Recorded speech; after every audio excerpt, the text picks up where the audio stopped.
Hi everyone, thanks for attending. This is Jim Bush. Today's webinar is capitalizing on volatility to profit on an intraday and swing basis. So I'll just start it right off. Again, my name is Jim Bush. I post under the Growth Trader handle.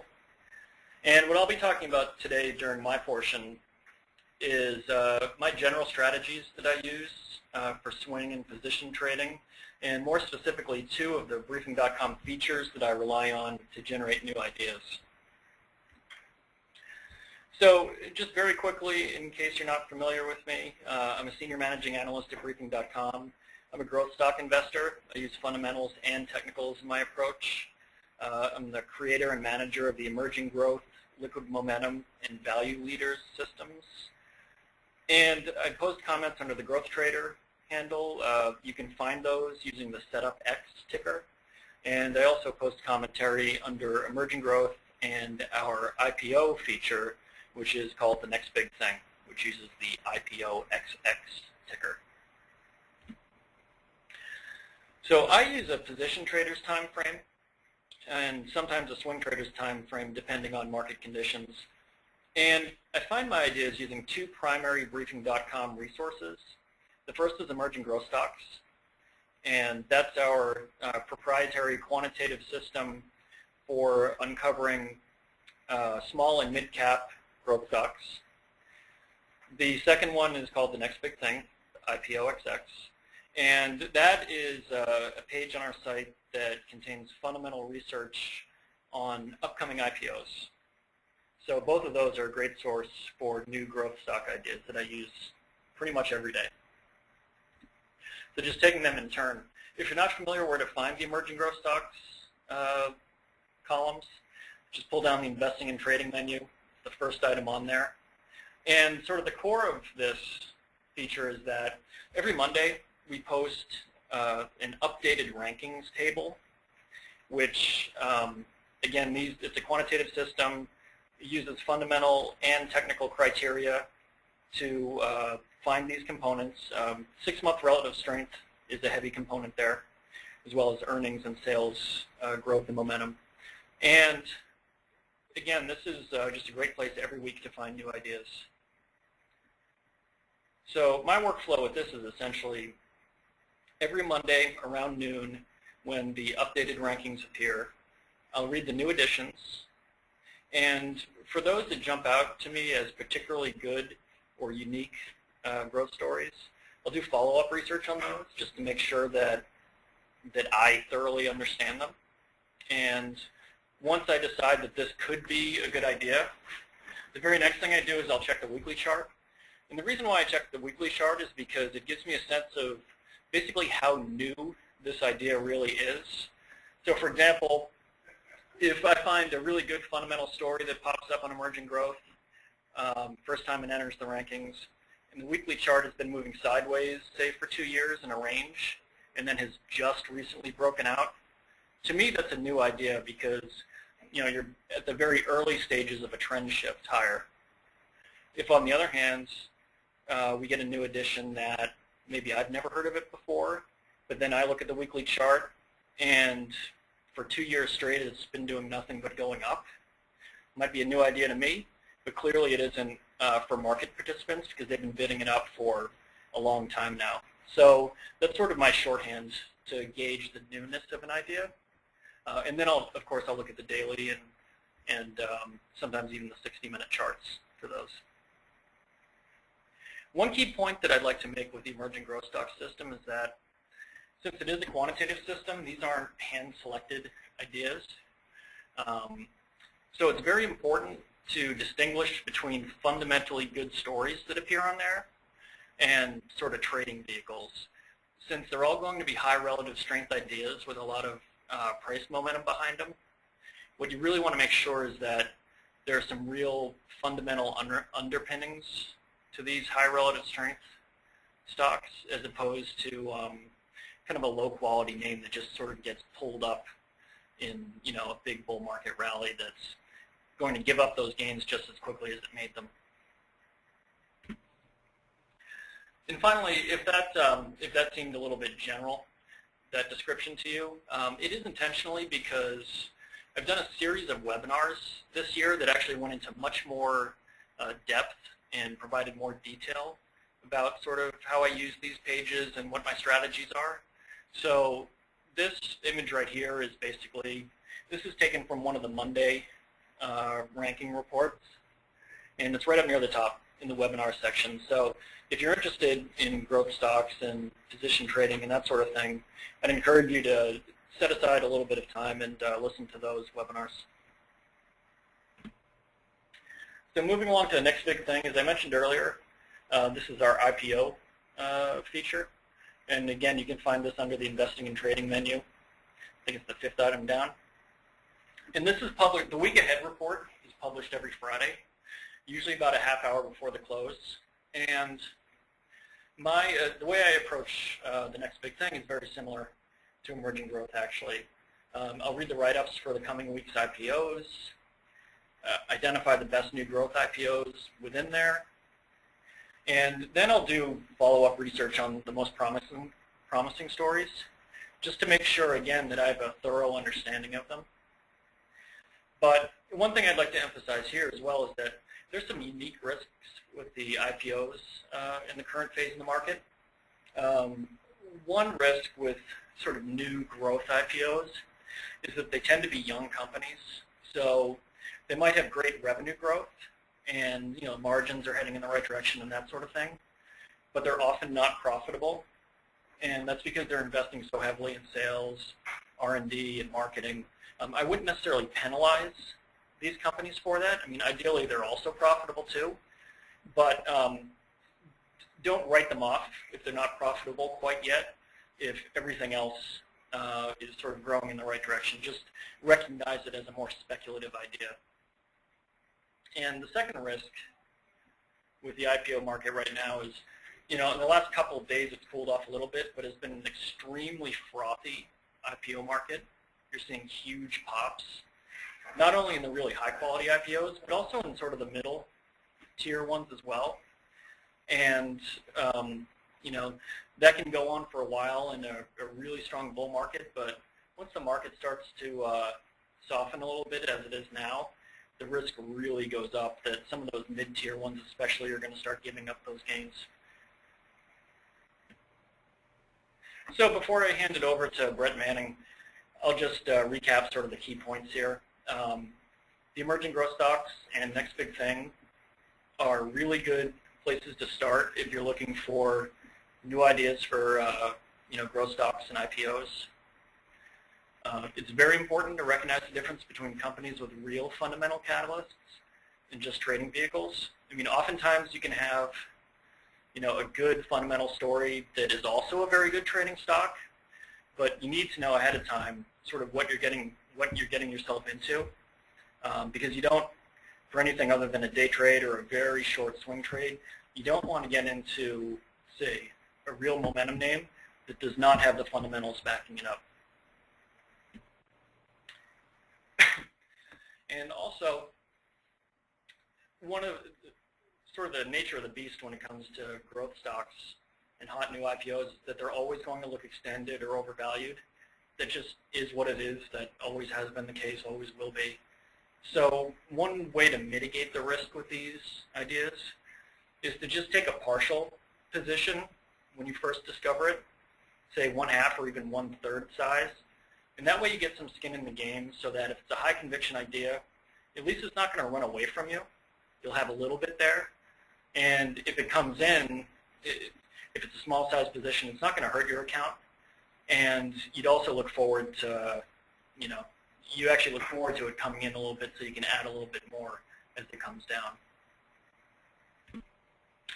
And now I'll turn it over to Brett Manning. Brett? Okay, hey, thanks, Jim. And guys, just as a note, I am calling in from out in California, so the sound may be a little bit different, and I'll have to ask the guys back in Chicago to go ahead and flip the page for me. So just to explain that. Okay, go ahead, slide. My name is Brett Manning. I trade under the ticker Chart on the site and the moniker ChartTrader. I'm a senior market analyst at Briefing.com. I've been here for about 7 years. And of everybody there, I am probably mostly the most aggressive macro trader. I have a highly aggressive style, and I do a lot of my transactions in futures markets, and I'm probably the only one there who does that as well, so I might stand out a bit on that note. I also offer all of the ETFXX content, and basically the segue there is that, my trading is not just in stocks. I trade stocks, but I also trade the equity index futures, as well as currencies, commodities, and even the bond market. And my commentary is basically under the chart ticker, as well as the ETF daily notes column, which is each morning about 15 minutes before the open, as well as the Macro ChartBook, which is a big top-down look at markets about every 2 weeks. Slide. Okay, so today what I would like to cover is basically one important thing, so we don't get bogged down trying to cover everything, but I think covering this one kind of angle on things as a dynamic that I use quite a bit in my trading will give you some sense of what I do and what I key off of, and allow me to explore some concepts that are important to me. And so what we're going to talk about is how to use information from the world to get an idea based on the behavior of markets to interpret which side of a market is vulnerable. And basically, the way that I see things, any market is really just a big crowd of people, and all markets are subject to the same two facets of forces. There's exogenous information and endogenous character, sort of the outside stuff coming in from the world, information about the world, and then there is characteristics of that market itself, characteristics of that crowd of people. Slide. Okay, so exogenous information, as I just said, is anything that arises or changes about the world that has a bearing on markets, information coming in, earnings data, econ data, changes in laws, changes in regulations, announcements about monetary policy, political action, natural disasters. I guess it's tough to draw the line between those two things at this point. Wars. This is the stuff that in a lot of cases is individual or idiosyncratic to a particular market. So earnings where stocks are concerned, or inventory data where crude oil is concerned, or natural gas. Okay, slide. The other side of the coin is the endogenous character of the market. So while exogenous information is information about the world, endogenous information, or the endogenous character, is the inside, the internal, of what that market is made of, what I think of as basically the guts of that market. And for me, how I really think about this idea, a lot of people talk about market internals, but I kind of construct it a little bit differently. I imagine a kind of game theory problem that's always in play in the market. And there's two sides of the market. There's people who are betting on a market going down, and there's people who are betting on a market going up. And there's two aspects to those bets. There's strong-handed bets and there are weak-handed bets. And it's a little bit of an oversimplification, but it helps to think about. So what a weak-handed bet is a position that's put on, and it's put on with the idea that if that bet starts to go wrong, it will be taken back off. Somebody trading with stops. I think basically all successful traders are weak hands, and you have to be. Either that or, if you're a strong hand, I think you have a very short career. So strong hands, though, it's a different approach to markets. It's a position that's buying on value. The idea is you put your position on. If it starts to go against you, that just simply means that you have a better opportunity. You increase your size, or you just leave it. Value buying, big, pension funds are obviously involved in this sort of thing, unless you get into some kind of redefined reality where there's a financial panic or something. And that's why financial panics are so vicious, because they turn strong hands into weak hands, and it destabilizes the markets. It's basically the concept of a destabilized market is when you get the sort of buyers who normally do not have stops and who normally don't think about selling at a loss suddenly start to abandon their entire concept of what the value of a security is, and they turn into weak hands, and it changes everything.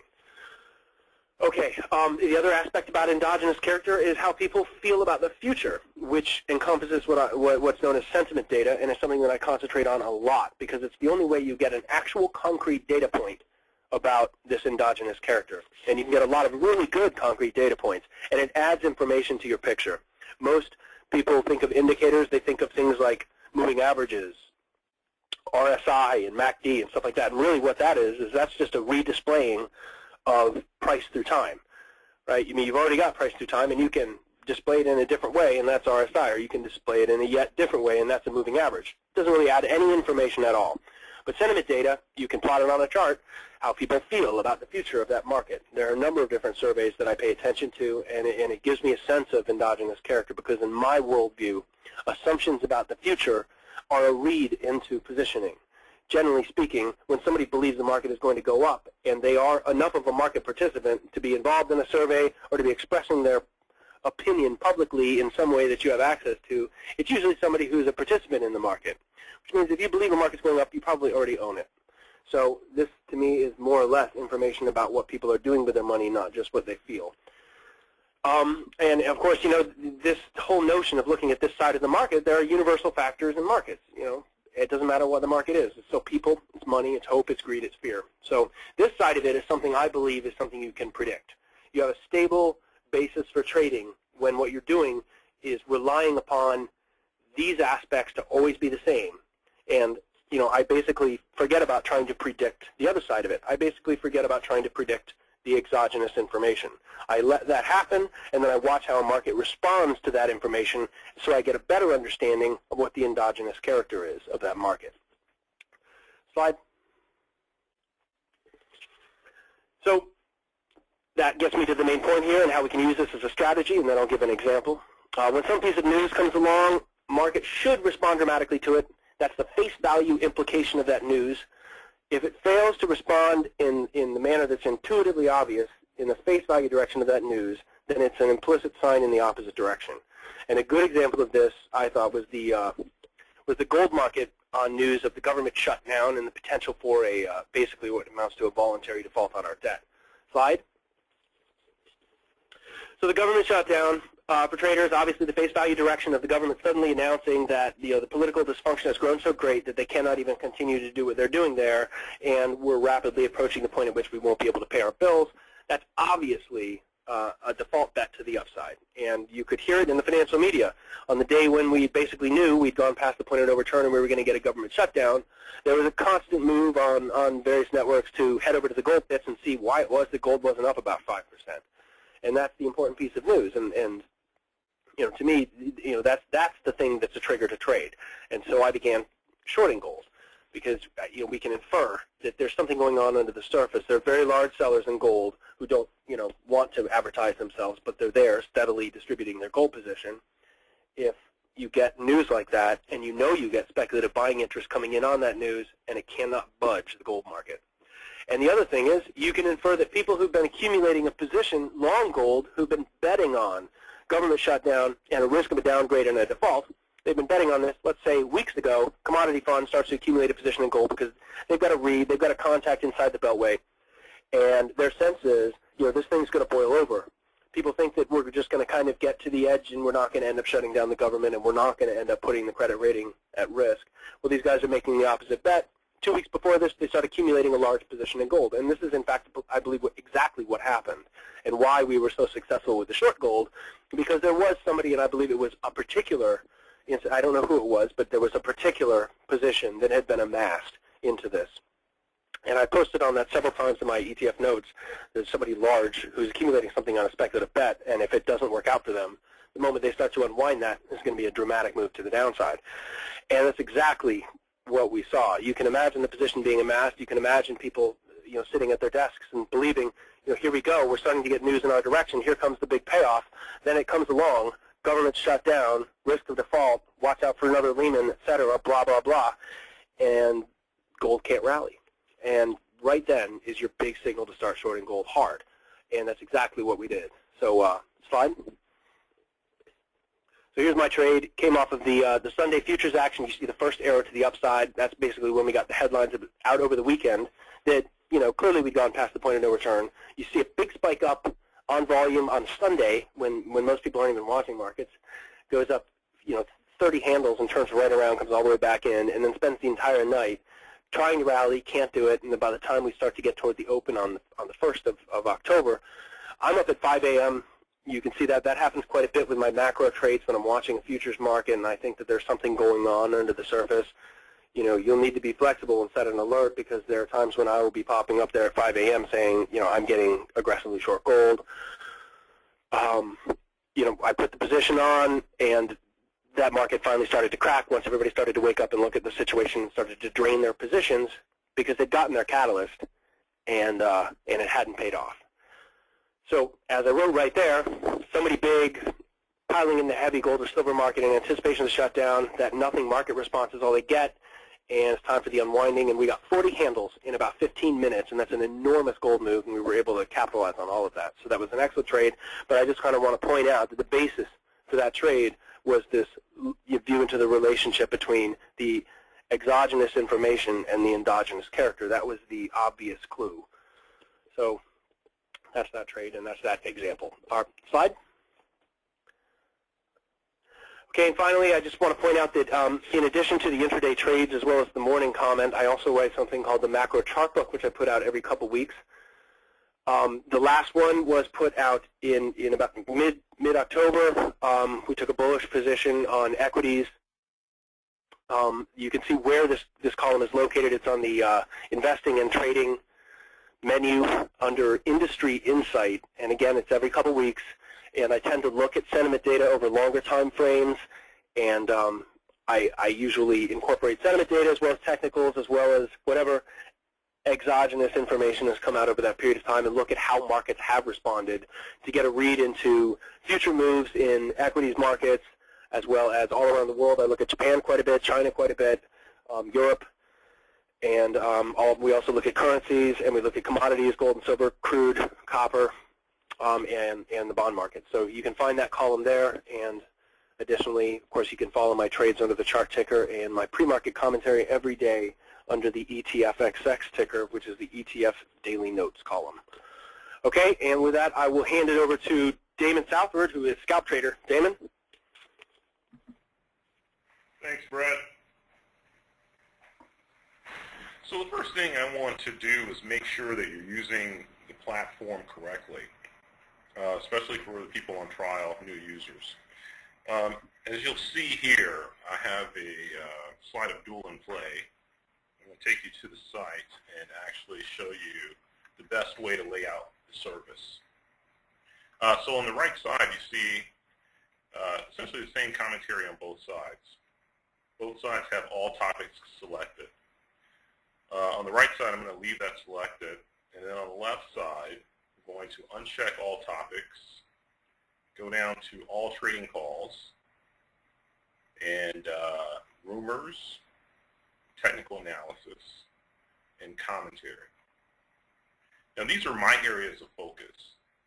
So with the all trading calls, you're going to get specifically the trading calls coming in from the individual traders, whether it be a swing trade, a scalp trade, or an intraday trade.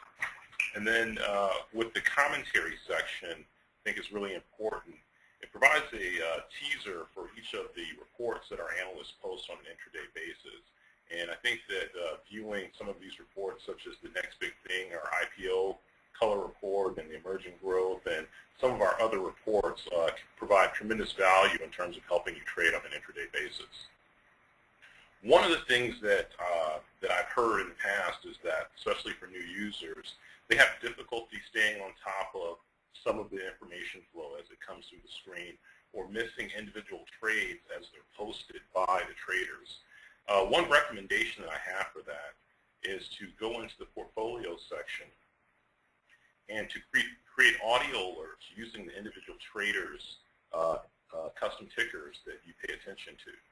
So what you can do is create the portfolio here, and we'll name it Trade Alerts. Save and continue. And so, for example, Jim Bush is SETUPX. That's his custom ticker on the Briefing.com site. Brett Manning is Chart. And I am Scalp. So I'm going to save this. If you go down a little bit, you'll see audio alerts. And so what happens is when we post a comment under those tickers, then you will receive an audible alert that reads out the actual ticker on the site. So I find that when having multiple monitors running and you're looking at different screens and looking at your quote terminal and all of those things, it's very helpful to have audio alerts call out the individual trades, and that way it just keeps you from missing something that crosses the screen from the individual that you follow, or the individuals that you follow closely. In terms of swing trades, we want to move to swing trades now. And I just want to make sure that we're doing a lot more swing trading in this environment, and we want to make sure that you're receiving that information in the most efficient way possible. And so again, I would go to the portfolios and email section. We're going to create a new portfolio, and the individuals that I'd recommend creating a custom ticker list on would be, again, SETUPX. We have I'm going to have to change the name of this, so we'll call it Swing Portfolio, or Swing Alerts, rather. Okay, and so we're going to add the SETUPX ticker, the Focus ticker, the IPOXX ticker, and the Swing ticker. So we'll go to Save and Continue. And so we're going to have email alerts come to you. So for individuals who focus on swing ideas and don't want to be in front of their screens all day but would like to receive the alerts in real time, you can set up email alerts to receive these. So we'll go back to the in-play page. And so if you go to select filter, you'll see these alerts set up. So you can go to swing alerts, and you can actually filter your page based on those individual tickers so that you only receive those.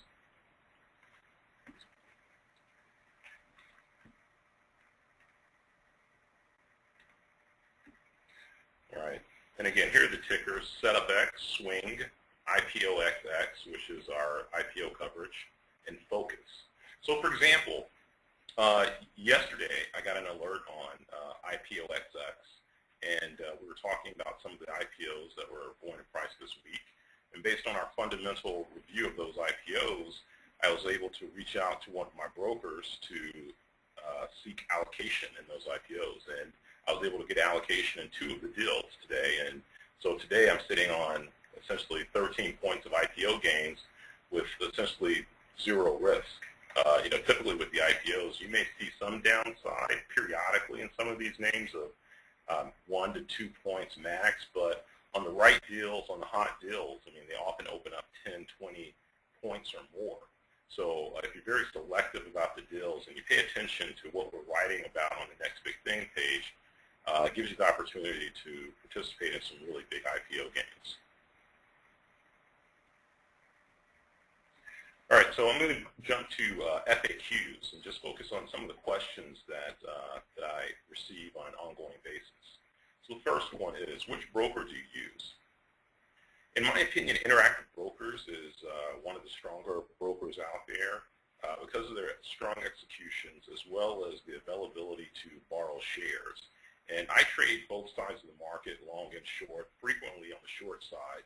Now, I've found over the years that it's very difficult to find borrows at many of the online brokers, and especially in the names that you want to be trading that are really volatile. They may have smaller floats. They move around a lot. And, some of the big momentum names, it's sometimes they play Big Brother with you and just don't make the shares available, or they just don't have the shares in inventory.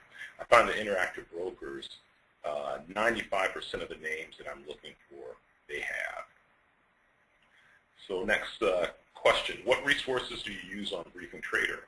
So as I mentioned before, I pay close attention to the Next Big Thing for IPO coverage. I think the IPO market is just one of those underutilized, markets that people don't focus on enough, and I think we provide tremendous coverage of that.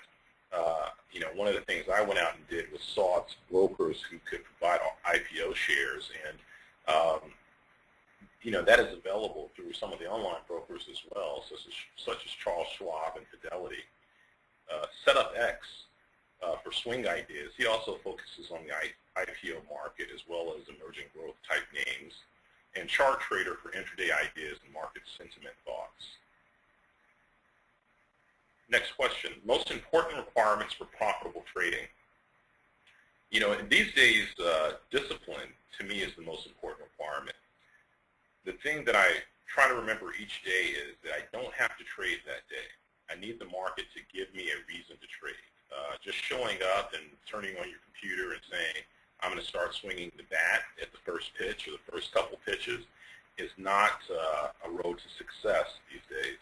So I think that patience and discipline are extremely important, and the ability to sit there, watch a setup, watch a stock, set up in a way that you feel is a compelling trade, or to not trade at all on a day.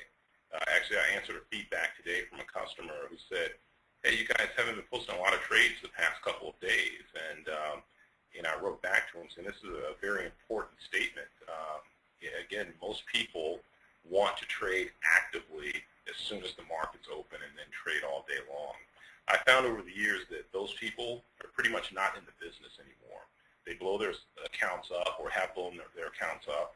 And the people who are surviving are the ones who have tremendous discipline and the ability to sit on their hands most of the day and only wait on compelling ideas. And one of the reasons that Briefing is such a wonderful platform, such a useful platform, is that we're doing tremendous amounts of research on a daily basis, whether it's IPOs or emerging growth stocks or a few years ago we focused a lot on yield plays and just a variety of opportunities out there that a lot of places you just don't get that type of research, and we're really kicking the tires and looking under the hood to find these opportunities for you. The next important requirement for profitable trading, in my opinion, is the ability to balance scalp trades and swing trades.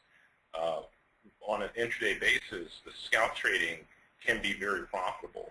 However, I think that you have to have the ability to scale that back in times where the market isn't providing the best setups, when volatility falls off and the intraday ranges become relatively tight or unpredictable. During those periods of time, swing trades tend to work better. With some of the swing trades that end up doing really well, or some of the stocks that do really well, the intraday price action in those stocks is relatively unpredictable and random. However, the trend continues to be in place. So say a stock that you buy at 40 may go to 42, then to 38, then quickly back to 42, then to 46, then to 52, I mean really quickly. And trying to trade that on an intraday basis, I find, is very difficult in a market that isn't showing a lot of volatility. And these swing trades have tended to trend very well the past several years when during low volatility environments. So use Briefing as a resource to find those ideas. And again, for the swing trades, I would focus on the tickers SETUPX, Swing, IPOXX, and Focus, which is our best ideas focus list. So this will conclude the presentation. If you have any questions, we're always available. The analysts and traders are always available through the Talk to Us feature on the Live and Play page. So feel free to write us there, and we will respond to you. Please leave your email address so that we can make contact. And thank you for taking time to listen to this webinar, and we hope to hear from you soon on the Briefing platform.